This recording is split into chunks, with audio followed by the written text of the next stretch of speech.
Hello, I'm Jim Cuno, President of the J. Paul Getty Trust. Welcome to Art and Ideas, a podcast in which I speak to artists, conservators, authors, and scholars about their work. The Metropolis is not just the city, it's the mother city. It has a fundamental role in defining the history of these countries that we discussed in the book. In this episode, I speak with Getty Research Institute curators Idurre Alonso and Maristella Casciato about their new book, The Metropolis in Latin America, 1830 to 1930, Cityscapes, Photographs, Debates.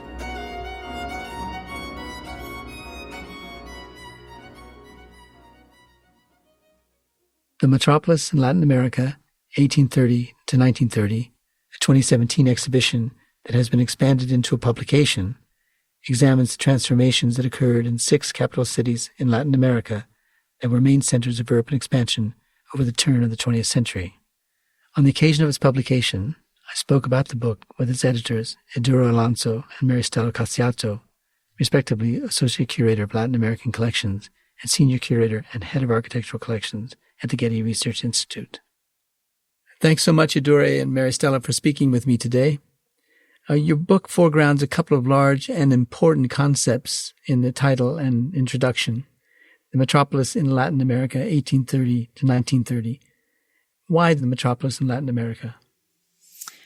Well, we wanted to talk about the concept of metropolis.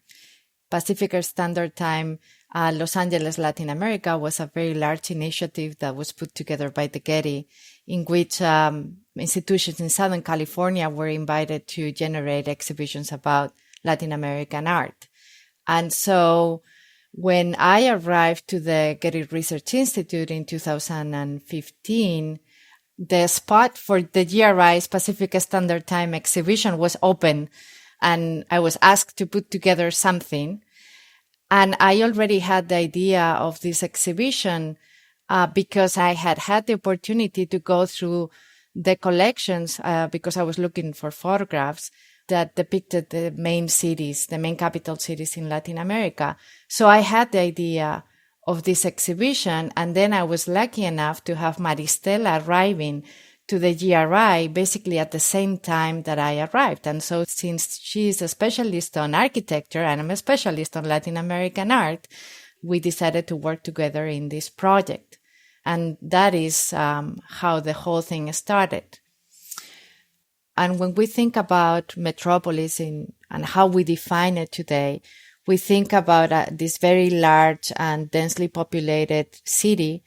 But metropolis also means in ancient Greek, mother city. So we wanted to think about metropolis from that standpoint as a source of crucial changes. This publication highlights what is the role that these cities play in terms of the sociopolitical changes that are going to happen during this time in Latin America. And it's important that we think how in the 19th century and the beginning of the 20th, the new governments in these countries were using the city to redefine their own identities. And so in that way, the metropolis is not just the city, it's the mother city. It has a fundamental role in defining the history of these countries that we discussed in the book. And in regards to the term Latin America, as you know, Jim, Latin America is very large. It encompasses more than 20 countries that have very different histories and realities. So it's a very quite complex area. But there are commonalities between those areas. And if we look at the development of the main cities, we can see that. And that is what we talk about in this publication. Of course, we don't want to generate an homogenized idea of the cities. We also look at the specificities of each of those cities as well. But there is also a shared history that we examine in this book. And we all know that Latin American art and architecture, they don't get the attention as European and American art does. So we think it's very important that we generate projects that decentralize the Western view and they look at other areas of research. And another important part of creating this book was also to look at a period of time, the 19th century, early 20th century, that is usually overlooked because it's a period that is in between the colonial time and the modernity. And so we wanted to research and put forward documentation, information, and text about a period that doesn't get the same attention as others. Why now? What prompted you to produce the book now? Maristella? Well, this has been a process that really involved an extensive research-based work. How do we get to the book that we have now, and how this was the process that came out of an exhibition? We started from looking at the documents at the GRI, having some ideas of what we want to say, but not knowing the whole collection. So we started, for instance, with days and days in a row in the vaults, going through boxes and boxes of prints, of photographs, and try to find out what was the inspiration. And actually, after a period of research, we were able to establish a certain narrative of the exhibition and also the section. So the exhibition looks at the colonial city, but also looks at the infrastructure, looks at leisure as a moment of the growing of the city, the debate about the city and the theory of the city. So we had some thematic section. But what was really, for us, extremely relevant was the fact that we ended up this period, and we had selected a lot, with a list of almost 800 items, which is not feasible for an exhibition, but not even for a book. So we went through a process in a certain way of prioritizing our idea, but also trying to exchange with external scholars.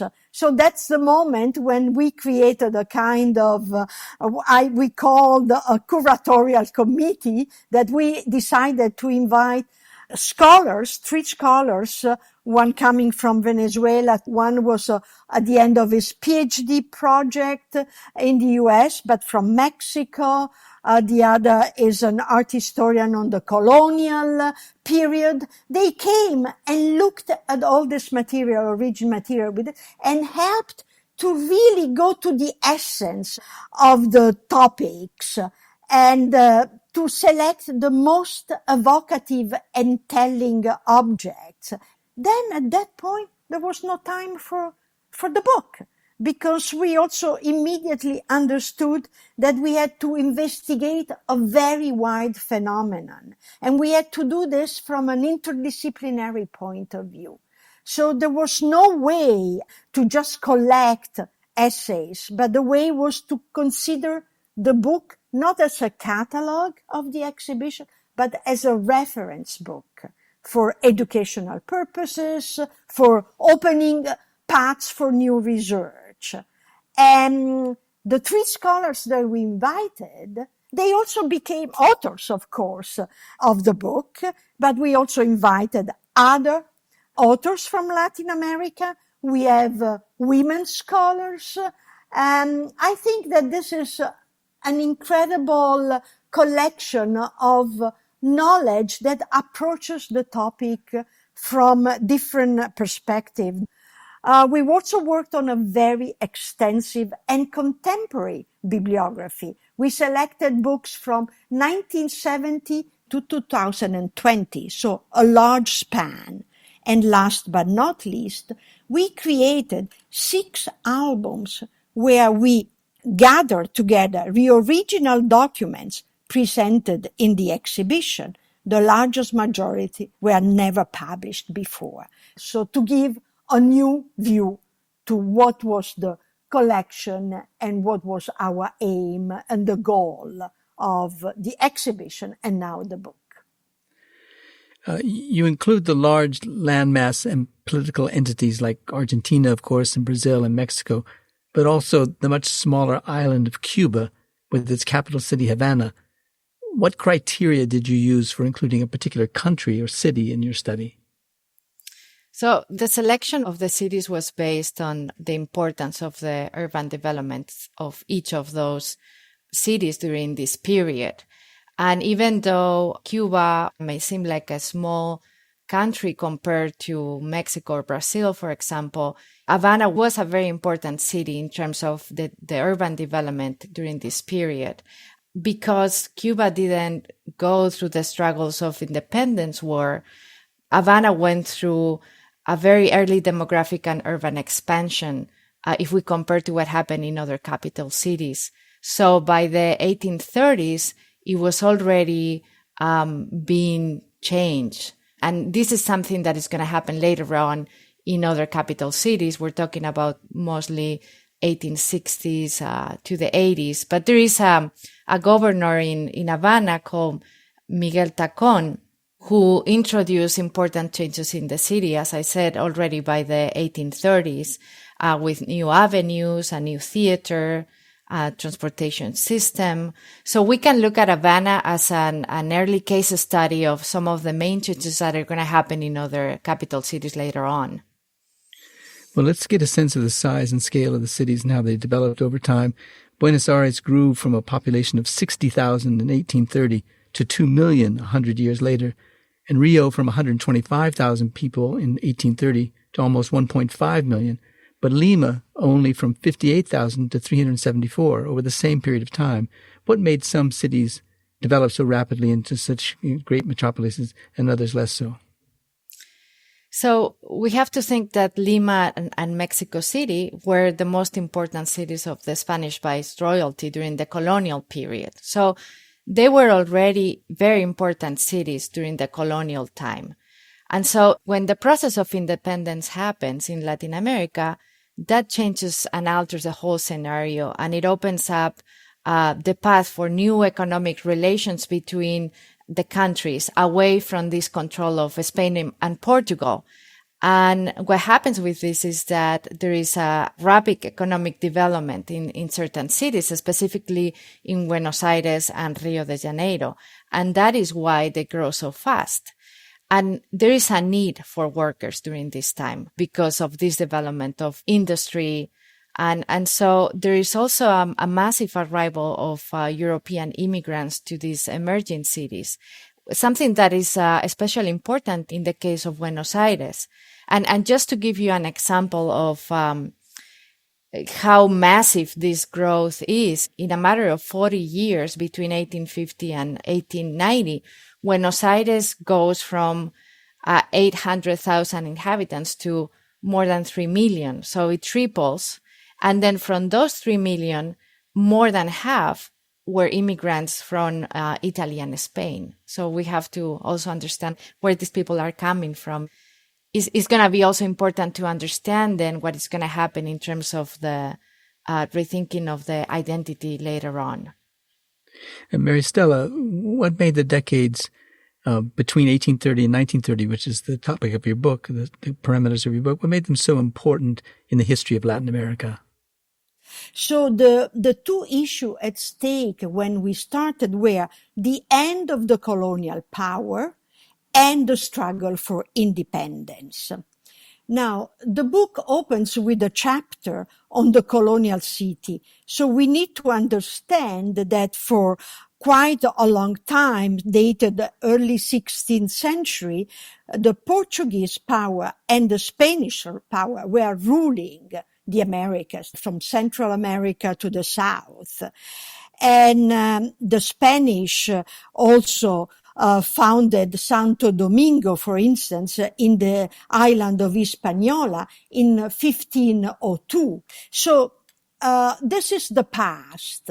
The struggle for independence began at the dawn of the 19th century. The first country to gain independence, and this is very relevant, also the abolition of slavery, is Haiti in 1804.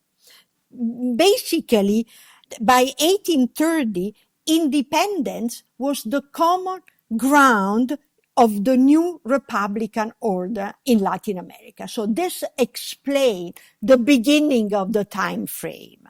The other end of the spectrum, 1930, refers basically to a call for modernity. In those countries that see a complete radical break with the colonial past.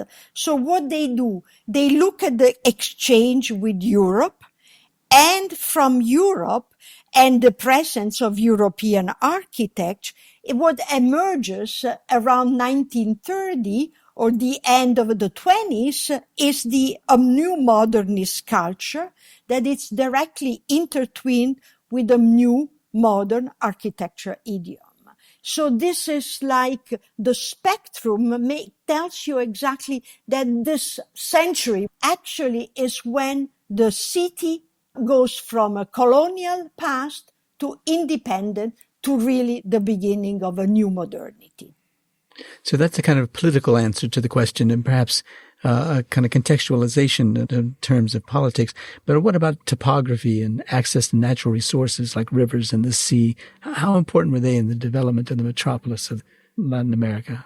Well, you actually picked a very important aspect because, of course, political aspects are essential, and the struggle, the heroes of independence are really the key figures in this history. But Latin American capitals, such as Rio or Buenos Aires, they really gain their immediate economic relevance because of water communication. That's essential.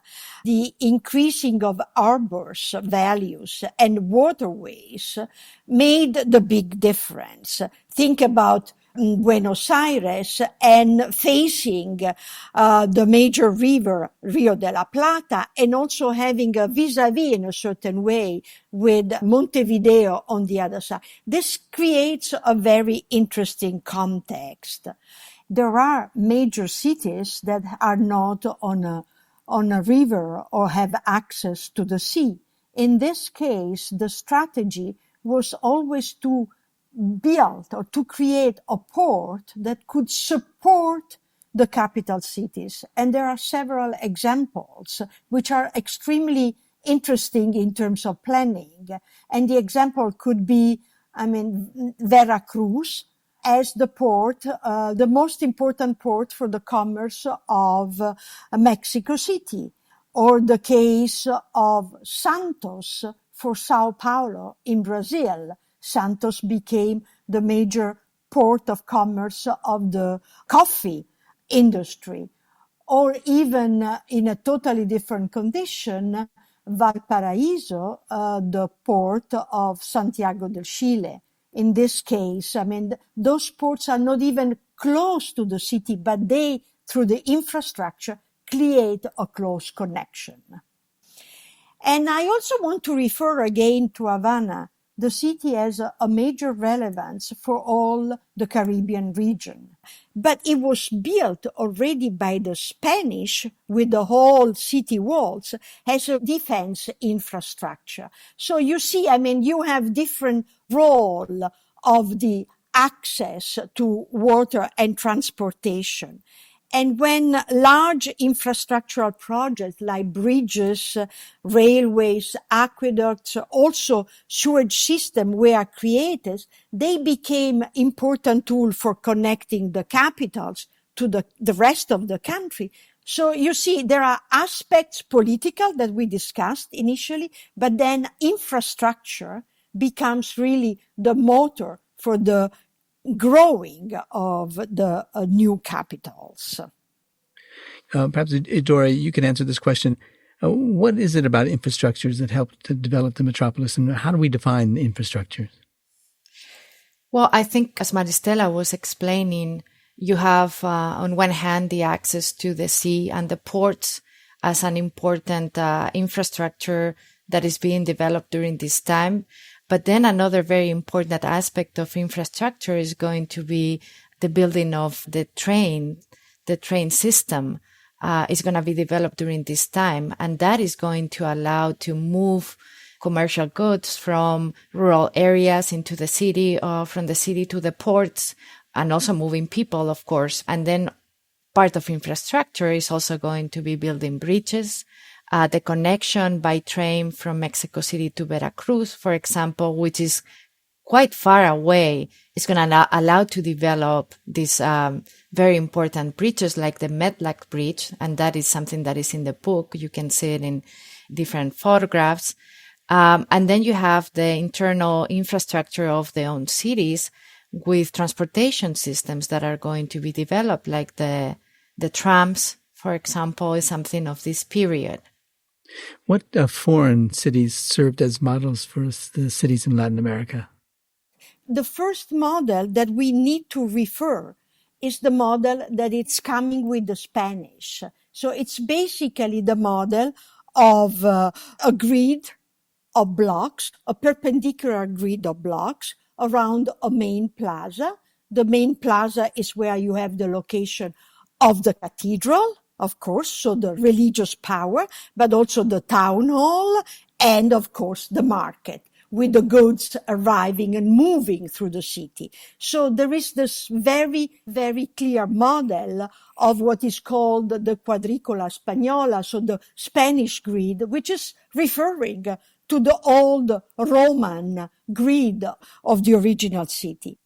But I also think it's important to point out that when the Spanish arrived to Latin America, the major pre-Hispanic cities, they already have that grid system in which at the very center you have the temples. That's something that you're going to find in Mexico, Tenochtitlan. So it's very easy for the Spaniards to just build on top of an existing city that is following this same idea of the grid with a center. I think that the model of the grid was in a way very coherent also with the idea of the infrastructure, because in a certain way it made some of the infrastructure, I'm thinking about the sewing system, to follow the same pattern. So the grid was really in a certain way the best tool to start developing the new republican cities. At a certain moment, this was abandoned, and I think it was in a certain way transformed when the issue of grandeur became more relevant in certain specific cities. Why did certain European models become so influential? And I'm thinking about in Buenos Aires, the British. As I understand it, or as I remember from your book, the British were responsible for building the train systems in Argentina. Why they there in particular? Why not in Mexico City, for example? Well, this really depends on the contacts and the economics of the different nations. The English are extremely vital with their presence because they have developed new technology, already in the second industrial revolution. But the Germans, for instance, also with their factory system and new material are extremely important. But in terms of town planning, I guess that the big difference is made by the fascination with the Parisian model. What's happening in Paris in between 1850 and 1870 under Napoleon III is the full transformation of the city in a new, what we can call the first modern city. New large boulevard, new large organization of the network of roads, the new public parks. We need to say also that politically, the main changes that Napoleon I, speaking of Napoleon, made after the revolution in France, they really became fundamental for the cities in Latin America to start the struggle for independence. It is important to say that this is not the only model. I would say that very often we don't think of the importance of the American City Beautiful movement, but this was very, very relevant for the construction, for instance, of the parkways in Buenos Aires, along the Rio de la Plata, or in Rio de Janeiro along the Flamengo Park. I want to ask Idurre a question about that, because she wrote an essay in the book about the photographic image of the metropolis. How does the photographic image of the metropolis either betray or, that is, explain the development of the metropolis, or translate the development of the metropolis from Paris, for example, or from London to Latin America? Yeah, I think that, and my essay is exactly about that, about how there is a specific construction of an image of the city through the 19th century, early 20th century photographs that is based on generating an idyllic image of the city that is in tone with Paris and other European cities. So when I was looking at the images in the exhibition, I thought that this was a very happy and optimistic image of the cities, which is in part true, but there's another side that was missing in those images, which is what was happening with the underprivileged people and why are they not part of these images? Like, whenever we have people present in these images, in these avenues, it's always people from the bourgeoisie strolling around the city. You have these beautiful images of the avenues, very French-looking avenues. And we had real trouble, Maristella and I, as we were going through the materials in the collections, to find the people from other classes being depicted, being part of the city. And we know that they existed, but they were not being represented. So I decided to talk about that invisible part of the city that is not present in the photographs and question why that was happening. And so these images portray what these upper classes of people in power wanted to see about the city. And of course, they didn't want to see the poor people in the streets. But this is happening too. So there's a displacement of, as the cities are changing, of people, disadvantaged people, to the outsides of the cities. For example, this is the beginning in Rio of the favelas, but they're not images. They're not photographic images of those. Very few. So I went through the work of some photographers that they did portray the people from those classes as being part of the city. And I also discussed that part of how these images were controlled by the political elite and how they were creating a very idyllic image of the modernity in the cities. Is this true also about the influence of the cinema? Because one of your authors in the book, David Wood, wrote an essay on the early cinema in the capital cities of Latin America. What role did the cinema play in this? Cinema, it's something that comes a little later on, if we compare to photography. And at the beginning, the first films produced about Latin American cities kind of like follow the same idea that I was mentioning about photography. So they look at the cities in movement and they project this modern view of the city. But already at the beginning of the 20th century, we are looking at other kinds of films that are depicting the struggles of the workers and the protests that are starting to happen at the beginning of the 20th century. And that would be like documentary type films, but there is also fiction films that are looking at the city and portraying it as a space of vice and moral decay.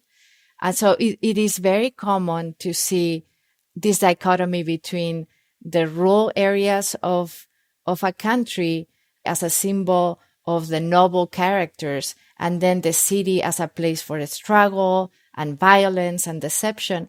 But within that idea, there is also a representation of the city as a place for opportunity, freedom, and new beginnings. Yeah, Idurre, maybe I can add to this that the new turn of creating a bourgeois society with all the rituals, the promenade, the strolling, it's also creating an attraction, again from France. The brother Lumière arrived very early in the 20th century in both Rio, Mexico City. So those cities with the new bourgeois elite were also attracting, in a certain way, a new industry of film. And as you say, this amplifies the contradiction between a documentary looking at what is the condition of the urban living and an expression of the bourgeois elite and the ritual. Think about the new cinema theater that were created in some of the cities and attracting large components of the society, of course, the upper class. So these are examples of cultural modernity. What about the international exposition buildings? What role did they play in disseminating local and international architectural styles? Oh, that's a very important aspect. The most important of this exhibition is definitely the Paris Universal Exhibition of 1889. But we also noted the importance, or we discussed the importance of other exhibitions, like, for instance, the San Diego, what is now the Balboa Park, the 1915 Panama, California exhibition, which created at the time of the opening of the Panama Canal. So speaking of infrastructure, the opening of the Panama Canal changes the whole route of commerce and developed a complete new economy.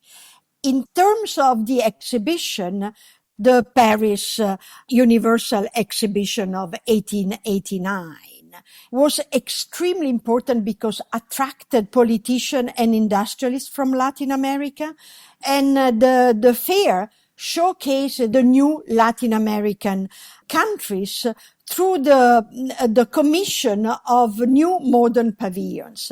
Now, these pavilions, most of them, embraced strategies of industrialization and the triumph of the new material, the one of the Tour Eiffel, the iron or the glass. Mexico, in the Parisian exhibition, was the only country that decided to follow a different path. Instead, like Argentina or Peru or even Brazil, having an iron and glass pavilion, they decided to present a pavilion which was an impressive example of a pre-Columbian revival. And it's really, you see how much this became a watershed, between countries that look at their past as a source of new inspiration and countries that basically follow the path of the European industrialization. I wanted to ask Idurre about that because it is striking about the influence of the pre-Hispanic and colonial revival styles. How did that weigh against the development of the modern city that was being promoted through the Universal Expositions in Europe? Yeah, so this emergence of the pre-Hispanic and colonial revivals that Maristella was mentioning in terms of that pavilion in Paris in 1889 starts to happen at the turn of the 20th century and is completely connected to a reassessment of the local identities. So we have to think that until now, these countries have been looking at French models, but something changes at the turn of the century. First, it coincides with the 100-year anniversary of independence for many countries. And we also have the impact of World War I. And as I was mentioning before, we have lots of immigrants coming into the countries.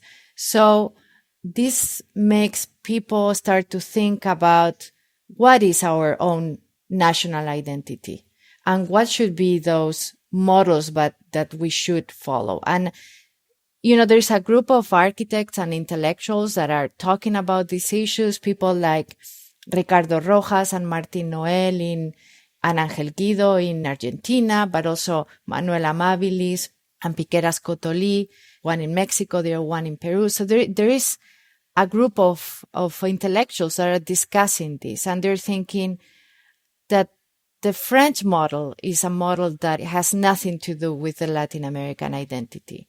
So we should look at our own past.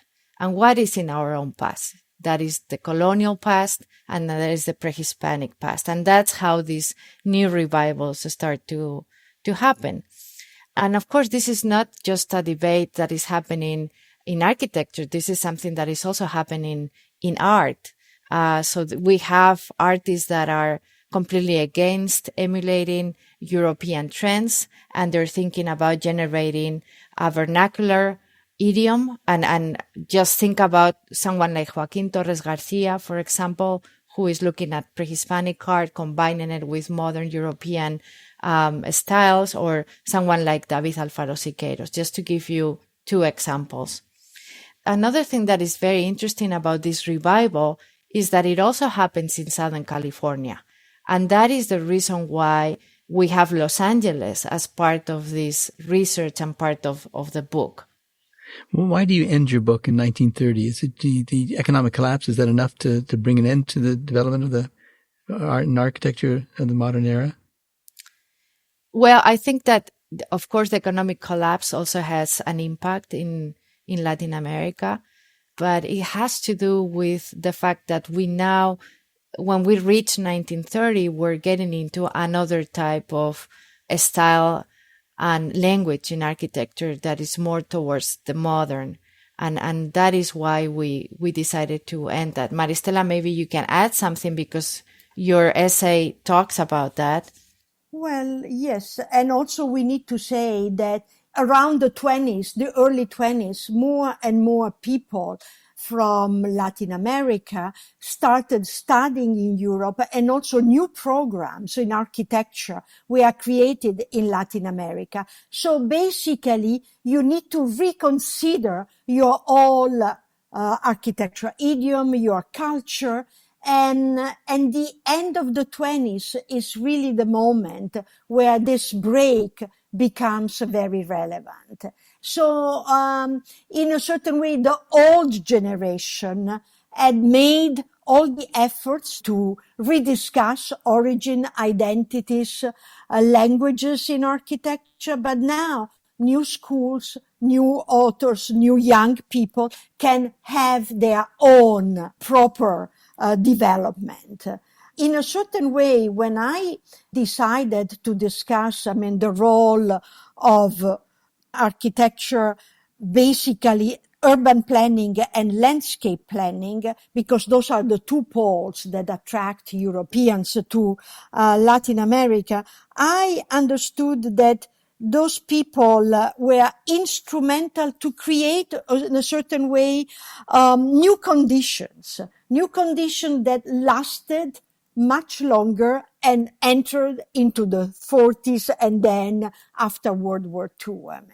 So in a certain way, it is important to reconsider the work of, for instance, Forestier in landscape architecture, Le Corbusier in the visionary planning of the center of Buenos Aires, and Agache with his idea of the how to take care of the illness of the city. This is his master plan for Rio de Janeiro. But in fact, they were highly also in a certain way criticized. But what they really created was a new context. And this new context created the conditions for new development. Those ideas took long time to grow, in fact, because you also have to think that then Europe went through all the dictatorships, the World War II. So really, the new development of a modern Latin American city and architectural language really started after World War II. So I guess you had to stop your book at some point, and this was as good a place to stop as you can imagine. But why didn't you go into the 1950s and 60s of the great efflorescence of culture in South America? It is a much more studied topic. So in a way, we covered a gap, something that it was not really under consideration in this context, in an interdisciplinary approach, not really studied so far. Where and when did the Getty Research Institute get all of this archival material? So all of this material has been acquired in the last 30, 40 years. because even though there was not a curator dedicated to Latin American art until I arrived in 2015, the curators already working at the GRI have always had an interest on Latin America. So they've been acquiring materials focused on Latin America. In regards to where the materials were acquired, they came from many different places. For example, the Gutierrez collection, which is where most of the prints that are in the book are from, was acquired in Mexico. But then we have the Gilberto Ferrez collection, which is a collection of more than 3,000 photographs on Brazil. That one was acquired in London, although it came from the grandson of Marc Ferrez, the very famous Brazilian photographer. And also, as we were putting together the exhibition, we also acquired new materials. So, for example, the very early album of photos of Buenos Aires, the one that has the panoramic view that you can unfold in the book, that was a really nice encounter of Maristella and I in the Pasadena Book Fair. We went to the Pasadena Book Fair and we encountered this amazing album, which was with a dealer from England, and we acquired it. And then I already talked about the fact that we didn't have many images of the underprivileged people in the city. And so I found this album that has a photograph of a conventillo, which is a tenement house in Buenos Aires, where you can see the overcrowded living condition of immigrants in Buenos Aires. And so we acquired that at an auction in Paris. So things were coming from all over, things were already here. So, yeah. How do the collections of the GRI in this regard compare to those elsewhere in other libraries around the world? The GRI collection, the library collection, for instance, we find out, Idurre and I, that was extremely unique. We have, and this is not even special collection, it was the library collection. We have all the theoretical books, all the debates books, many magazines. So in a certain way, this exhibition also revealed that we are among the most important institution collecting this kind of 19th century architectural and theoretical material about Latin America. Those books were absolutely a surprise at a certain moment to us. And when we showed them for the first time to other colleagues, they hardly believed that we had the first edition of Cotoli or some other authors. In terms of our collection in comparison with other institutions, I think that our collection is very special because encompasses many different types of materials. We have books, we have photographs, we have prints, we have magazines, and also they relate to many different countries. And so it's very difficult to find, especially in Latin America, an archive that is going to have those kinds of materials, because I can think of places where you'll find a lot of photographs on cities. If, for example, I think of the Fototeca in Mexico or the Moreira Salles collection in Brazil is another one. But a place that has all these different types of materials on architecture and urbanism is not that easy to find. And moreover, like what is very common in Latin America is that you collect materials on your own country, but you don't usually collect materials from all over Latin America, and we do have that. Are we still acquiring archives of this kind of material? Yes, we are. And so the research that we did for the book and for the exhibition gave us the opportunity to have a very good understanding of what we have and what we don't have. And so, as I already mentioned, we realized, for example, that we have this amazing collection about the 19th century, early 20th century, but we don't have many materials on what happens after. So we've been focusing on getting materials that cover that void that we have. And so we recently acquired a very important group of photographs by the Italo-Venezuelan photographer Paolo Gasparini. These are photographs on the main architectural buildings of the modernity all over Latin America. And we also recently acquired a set of photographs by Armando Salas Portugal that look at the main buildings of modern architecture in Mexico. So if there's other things that come up, we'll look into that, and we'll keep adding to the collection to make it even stronger. Well, it's a beautiful and content-rich book. Congratulations, and thanks so much for sharing with us on this podcast. Thank you, Jim. Thank you, Jim. It has been a pleasure.